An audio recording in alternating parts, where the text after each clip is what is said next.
Fun Facts presents the 1952-53 Aston Martin DB2 and DB3, a 50s classic car. It was initially introduced in 1951. It had a production run through 1955.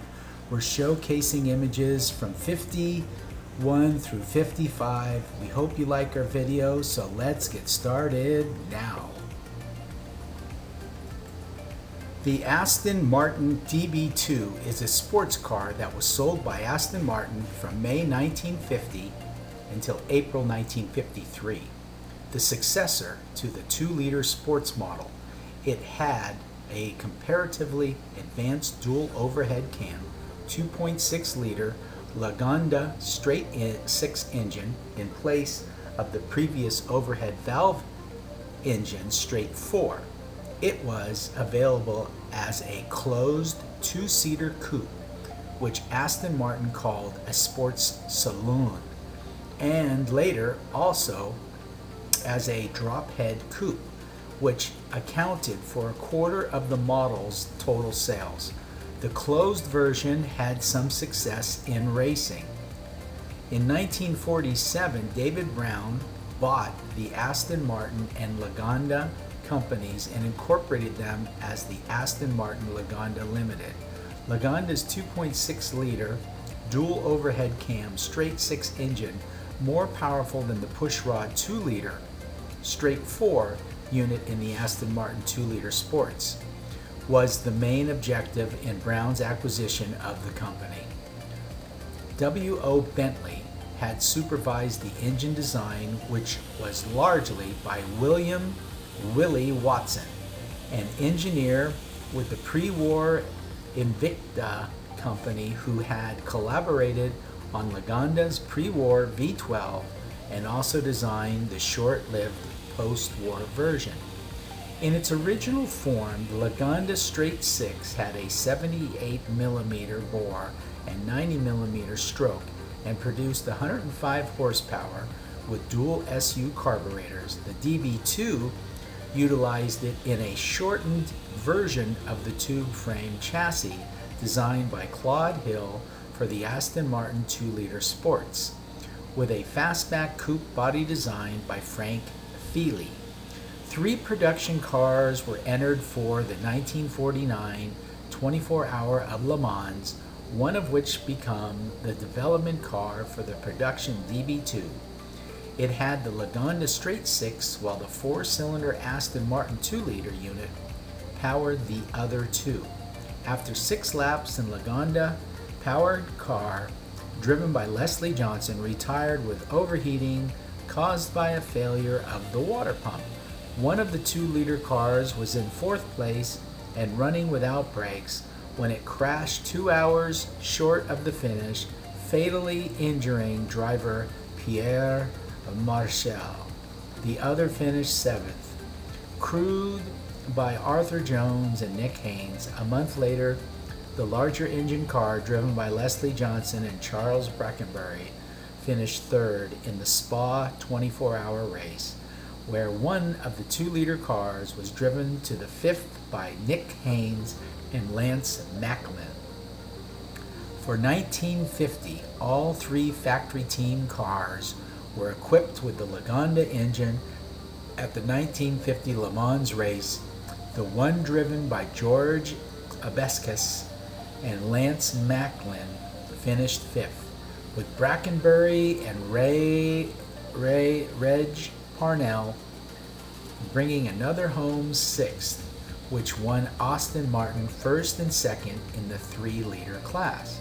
Across the Atlantic, Briggs Cunningham drove the DB2 to a 2nd in its class at the inaugural Sebring race meeting in December 1950.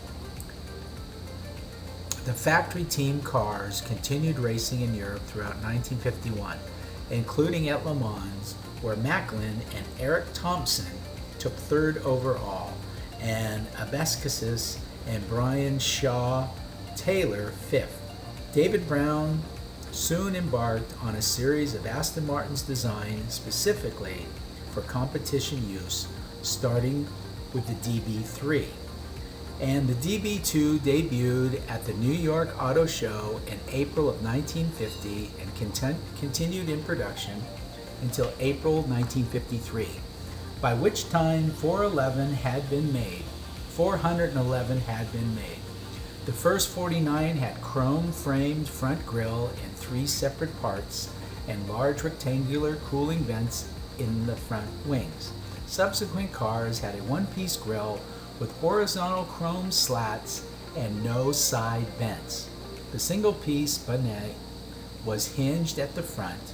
At the rear of the fixed-head coupe, a small top hinged lid gave access to the spare wheel, and luggage space was behind the front seats, accessible only from inside the car. Later in 1950, a drop-head coupe variant was introduced. At least 102 were built.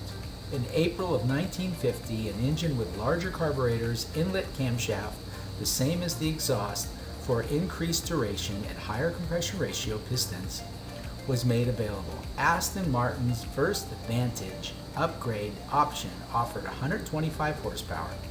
Initially, the higher compression ratio made the engine unsuitable for the British market, as the post-war measures of the early 1950s restricted UK vehicles to 72 octane pool petrol. The first DB2 vintage LML was delivered to and raced by Briggs Cunningham in the United States.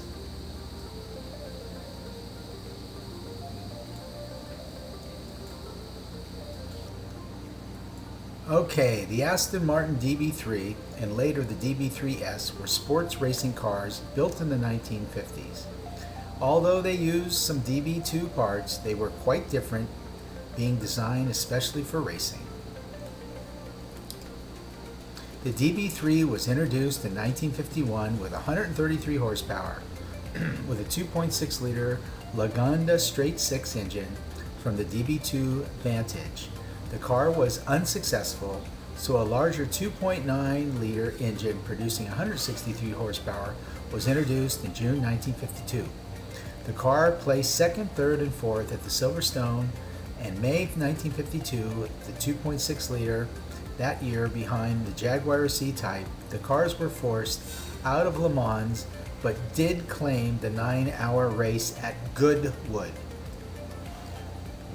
In 1953, the DB3, driven by Parnell Abascasis, placed second at the Sebring 12 Hours, and the opening race in the World Sports Car Championship behind Cunningham CR4, and then at a second round at the Mille Miglia, and the Reg Parnell drove a DB3 to 5th place, the highest position ever reached by a British sports car in the Italian Classic. The car was then replaced by Aston's frontline car known by the DB3S. In total, 10 DB3Ss were made between 1951 and 1953, and then 1 to 5 being used as work cars and 6 to 10 being sold as customer cars. Ended the sporting life, and chassis number 1 was sold to Eric Forrest Green in 1953. Unfortunately, he only used once, and at the 1954 1,000 kilometer Buenos Aires, the car crashed and fired, causing the death of his pilot. After the accident, the chassis 1 was repaired and reformed and used in a competition by the son Jack. Sounds terrible. Several Aston Martin DB3s have received coupe-style bodies over the years. Okay, well, if you found yourself this far into the video, thank you very much. And if you like our video, please give us a thumbs up, because it really does help our channel. And if you like our channel, please subscribe, because we're going to be doing all the cars in the 50s. We'll be doing the cars in the 60s. We'll be doing the muscle cars in the 60s. We'll be doing the sports cars, the supercars, the hybrid cars. We'll be doing car shows and autoramas. We'll be doing custom cars and hot rods, so there's a little bit of everything for everybody. So again, thank you for taking the time out of your day to watch our video, and we look forward to seeing you when we upload our next video. And always, always, always take good care. Thank you.